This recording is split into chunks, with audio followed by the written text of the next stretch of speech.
Bonjour et bienvenue sur WebRegard, le regard du net. Aujourd'hui, je vais aborder un thème concernant l'échec et la réussite. Et je commence comme ceci. Tu veux réaliser tes rêves? Pourquoi continues-tu de dormir?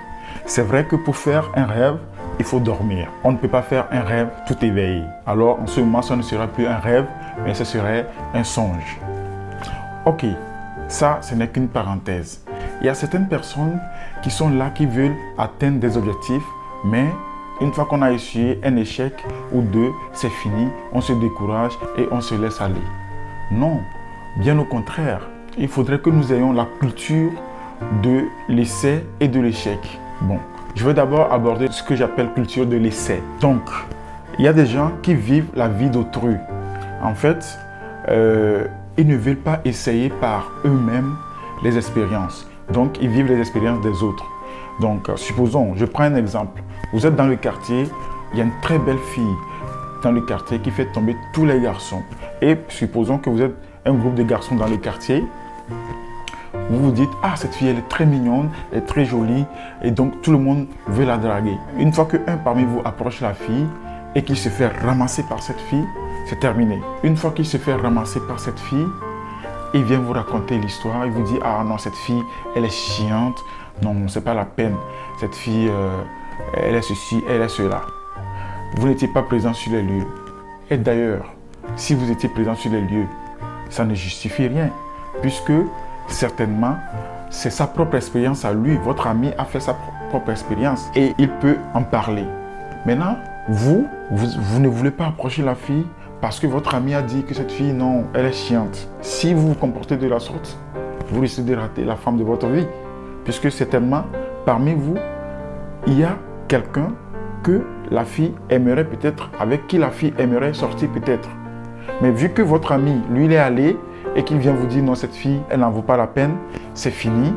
Allez, vous prenez ça comme argent comptant et personne ne veut faire sa propre expérience pour voir ce qu'il va advenir. C'est ça que j'appelle la culture de l'essai.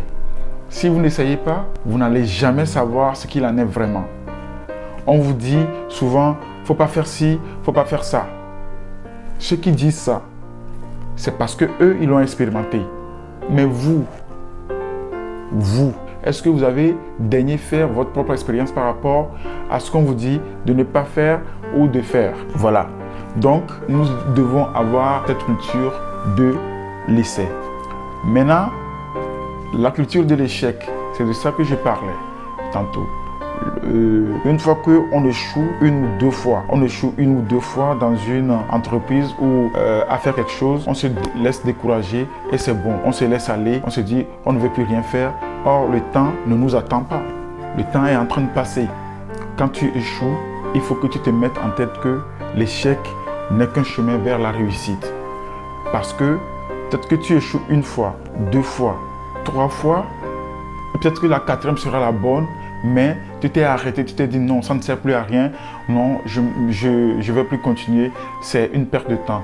Or, tu étais presque au bout de la réussite, à la porte de la réussite, mais tu t'es laissé aller et c'est bon. Je vais vous donner un exemple de courage, d'essai et échec. Quelqu'un qui a utilisé cette mentalité très forte pour arriver à ses fins. Vous connaissez le président Abraham Lincoln? Peut-être certains, la majeure partie des gens qui nous regardent connaissent ce président, mais certains, c'est normal, certains peuvent ne pas le connaître. Sachez que c'est l'un des présidents américains dont les noms ne s'effaceront jamais de l'histoire de l'Amérique. Parce que ce sont des gens qui ont marqué l'histoire, leur propre histoire et l'histoire des États-Unis d'Amérique. Donc voilà. En fait, Abraham Lincoln, c'est quelqu'un qui est né le 12 février 1809 dans l'État du Kentucky et il est mort le 15 avril 1865 à l'âge de 56 ans. Figurez-vous, 56 ans qu'il est mort. Mais aujourd'hui, nous le connaissons par ses actions qu'il a entreprises dans le passé. Il a grandi dans un environnement très pauvre et très isolé. C'est peut-être à cause ou grâce à cela qu'il s'est forgé un caractère où l'échec n'avait pas sa place. Un mental de champion et une pugnacité qui l'aideront à affronter les futures tragédies qui vont jalonner sa vie. Il n'a bénéficié que de 18 ans d'éducation officielle dans sa jeunesse. Mais sa passion pour la lecture fit qu'il a beaucoup appris par lui-même. Cela lui a permis de devenir d'abord avocat, puis comme chacun sait, d'accéder à la tête du pays à la suite. Une présidence résolument progressiste dont le point d'orgue sera atteint avec l'abolition de l'esclavage en 1865.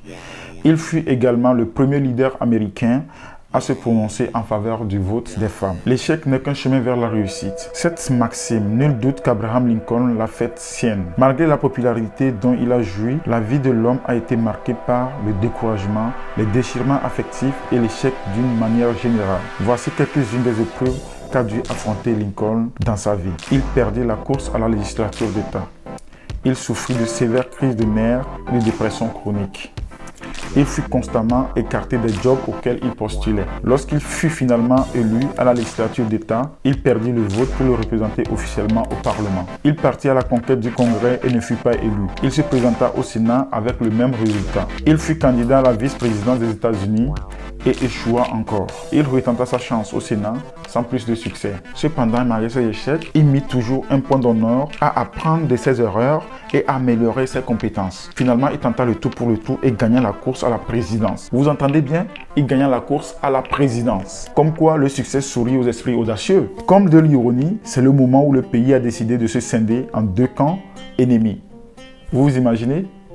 Oh, il a galéré. Au moment où il gagne la présidence des États-Unis, c'est en ce moment précis que le pays, les États-Unis d'Amérique, a décidé de se scinder en deux camps ennemis, les nordistes et les sudistes. Alors qu'il avait la lourde tâche de garder le pays soudé et de mener une guerre, il dut enterrer son fils de 11 ans, le second de ses fils à mourir. Il y avait un premier qui était mort dans d'autres circonstances, mais au moment où il doit être fort, l'homme d'État fort, pour mettre fin à ce conflit qui mine son pays, c'est en ce moment que son fils de 11 ans décède, son deuxième fils décède. Pourtant, malgré cette adversité, il fut l'homme de la situation en tant que chef d'État au moment le plus critique de l'histoire des États-Unis d'Amérique. Respect à lui. Un autre président des États-Unis, Benjamin Franklin, a défini un jour le progrès d'une très belle manière. Selon lui, le progrès serait le fait que les individus et l'humanité en général vont de l'avant et s'améliorent en se basant sur l'augmentation du savoir et de la sagesse qui découlent de notre combat contre la diversité. Donc, ça veut dire qu'une fois que tu as un obstacle devant toi et que tu t'arrêtes, tu ne vas pas combattre cette adversité, on n'apprend rien de nouveau. On s'arrête à ses limites et c'est bon. Mais une fois que tu te dis, je vais affronter cette adversité, je vais affronter cet obstacle, ce qui en découlerait, que ce soit un échec, que ce soit une réussite, ça contribue à augmenter le savoir et la sagesse de l'humanité. Est-ce qu'on se fait bien comprendre? Lincoln est l'incarnation parfaite de cette définition. Toute sa vie, il s'est battu pour ses ambitions et le respect de ses valeurs morales. Malgré tous les obstacles venus barrer son chemin, il a toujours eu le courage et la ténacité d'aller de l'avant.